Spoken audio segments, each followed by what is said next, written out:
Right. So I'm here in Blackpool, Preston New Road. We've just been up and had a bit of a bark at the police and such like up there, but not that it's the police that we're against, but you know, they seem to be doing the facilitating at the moment. And I'm here at New Hope Camp, which is the second camp. I'm just going to go in here. And I'm here with my mate, Wayne. More in here as well. Hiya, Wayne. Hiya. Say hello to everybody. Hello everybody. So, where are we, kid? We're at New Hope Community Action Camp. Okay. We decided not to call it Protection Camp because there's protectors involved. It's an immediate divide, breakdown that divide. Protectors here. So is this just like maybe an overflow for the other camp? Because we're absolutely, the idea behind this camp is we're just doing things slightly differently on the camp. There's an ethos to the camp in relation to, you know, mutual respect. Yeah. If we've got a camp that's ticking over nicely, utilising the donations that we're getting. Yeah. You know, somebody's cooking up the food, ready for everybody that's been up and down the road, because it's a fair old trek if you're doing this walk a few times a day. Yeah, it's about a mile or so, isn't it, that really? It's a good mile. Yeah. So if you're up here, I've been up and down here 5 or 6 times a day. Yeah. It's a killer. Yeah. And then if you've got a restee support for night time, you're going to a restee support, you're cold, you're hungry, half the time you're sober. It's important that you've all got something down here to eat. Yeah. And it's ace that we're all, well, there's teething problems, you know. It's a big space, this, eh? It's a great space. The idea eventually is to have a deep space. Okay. You know.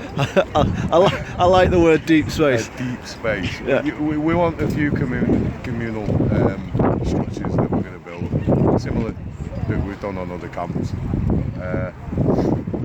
We're going to have a deep communal space where, you know, we're not a camp where we can't have fun and enjoy ourselves and let our hair down the Well, it's top. needed, isn't it? But when there's work to be done on the camp, I think people should be doing their fair share. If they're taken away from the camp, they should be given to the camp, and we should be giving to each other. If we can't do it for each other, it's my philosophy. I'm just going to move out of the window. You know? Yeah. So for them that don't know, Wayne, why are we here? Why is this camp here? This camp is here to bring back, I believe, you know, for your complete novice of me, so you know, somebody that doesn't necessarily know about fracking. Well, this camp is here to educate you about fracking, to educate you. I'm not a hippie, you know, play about London and everything. We're all normal people. There's hippies involved. There always is. And I'm quite proud of the fact that everybody's welcome. But we're a way of reaching out to people. Okay. I think there's a lot of groups all over the place that are doing their own thing. Fragments. It's very one of the nooses around our neck is the fact that we're so fragmented as far as all the groups on Facebook. There's different things going on Facebook as to what's actually happening on the ground. And you come on the ground, it's great on the solidarity day. Everybody's always, everything's fantastic. But there's a divide, and I don't think the divide is between people with issues. I think the divide is between controlled protest and uncontrolled protest. Okay. I'm not throwing stones at anybody. Yeah. That's not what I'm here to do. I'm not here to create any divide. I'm here to say, look, it's quite obvious that there is some. So let's just try different ways of approaching things. One thing's for sure, after 5 years, 6 years of campaign here in Lancashire, the people of Lancashire have been left accepting a 15-minute. It's not even a protest. It's one person that's allowed to stand in a pen with everybody. So is that what you mean when you refer to controlled protest? Absolutely. Okay. Let's be honest and not beat around the bush. I'm known for being straight. I'm like for it and love for it in equal measure, and you make of it what you will. 15-minute delay is no delay at all. These trucks are held on longer than that. On the traffic lights on the way here, Yeah. it's having no impact whatsoever. Yeah. And as long as people are calmly stood across the road watching this person that's allowed his 15 minutes token gesture, as long as they're quite happy just standing peacefully watching that, it's a controlled protest. Yeah. The police aren't having to do any work to police a protest nor facilitate a protest, Yep. because you've accepted on everybody's behalf a token gesture. Here's your protest. Yeah. You're being told how to protest, and you're being told what constitutes a protest, and you're being told take it or leave it. We also understand that our methods, yes, we do poke and prod the police. We do give them a nudge. I don't agree with being abusive and screaming and effing and jeffing at the police. That's not what I'm here for. Though I can't argue with the people that do it, because they've equally got a point, depending on how much you're switched on to what's really going on here.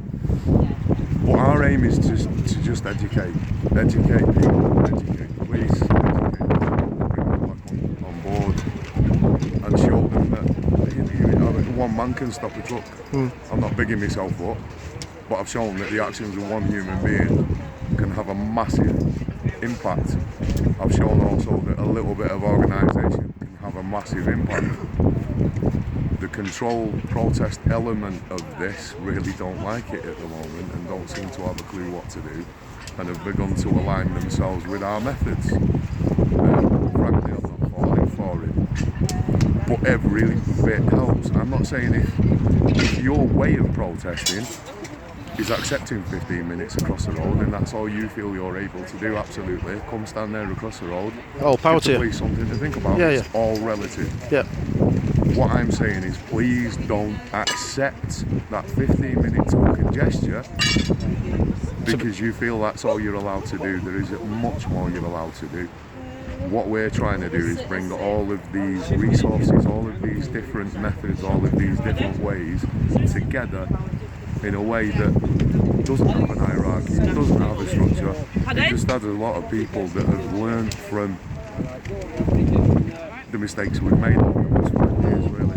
You can't go on rinsing and repeating and then wondering why we haven't grown as a movement on the ground. So I ask everybody this, Wayne, if you got a message to send out to your novice person that's never been involved with fracking, what would that be?